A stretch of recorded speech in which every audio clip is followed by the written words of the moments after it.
Hello again. Until November 2021, I was teaching at a further education college, which had a very high number of young people, which no other sixth form or college would accept. Some had criminal records, many had learning difficulties, and an awful lot came from London boroughs like Hackney, Redbridge and Waltham Forest. One of them was a young man who was supposed to be 17, although it was plainly obvious to everybody, both students and staff, that he was nothing of the kind. He was an Afghan and supposedly an asylum seeker. Thick beard, lined face, and so on. The other kids used to make jokes about this because they knew perfectly well that he was not the age he represented himself to be. I had to help him fill out a form one time, and he just let slip his real age, which was 23. I later found out that he had a wife and children in Afghanistan.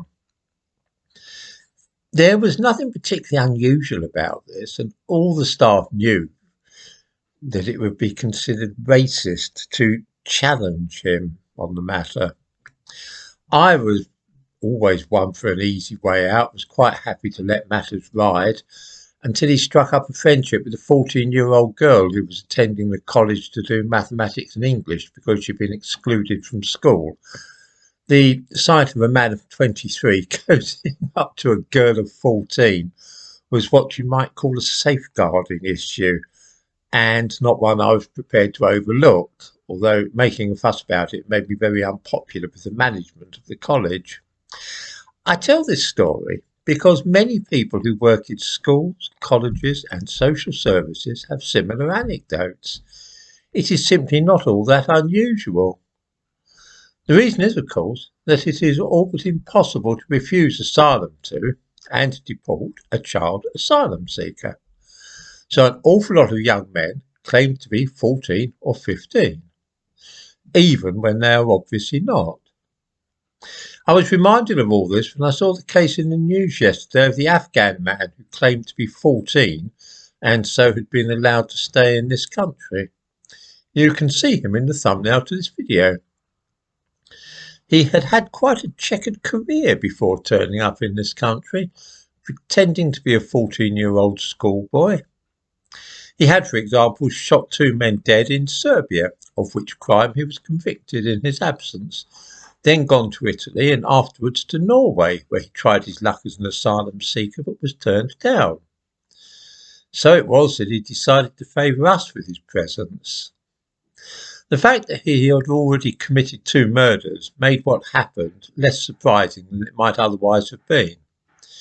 He ended up stabbing somebody to death in the formerly quiet town of Bournemouth.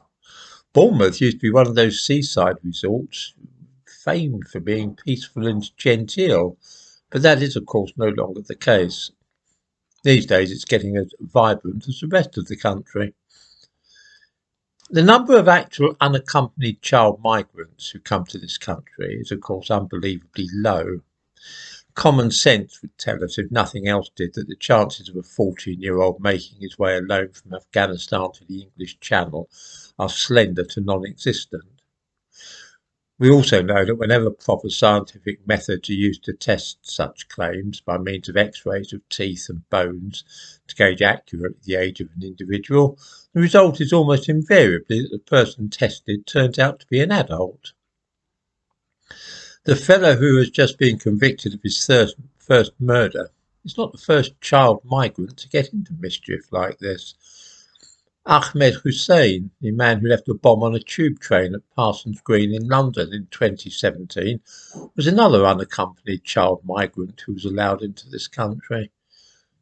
What is awful is that both he and the Afghan murderer who was convicted yesterday were placed with foster mothers, women who genuinely thought they would be looking after schoolboys, and found instead that they were expected to deal with ruthless and violent men with murder on their minds.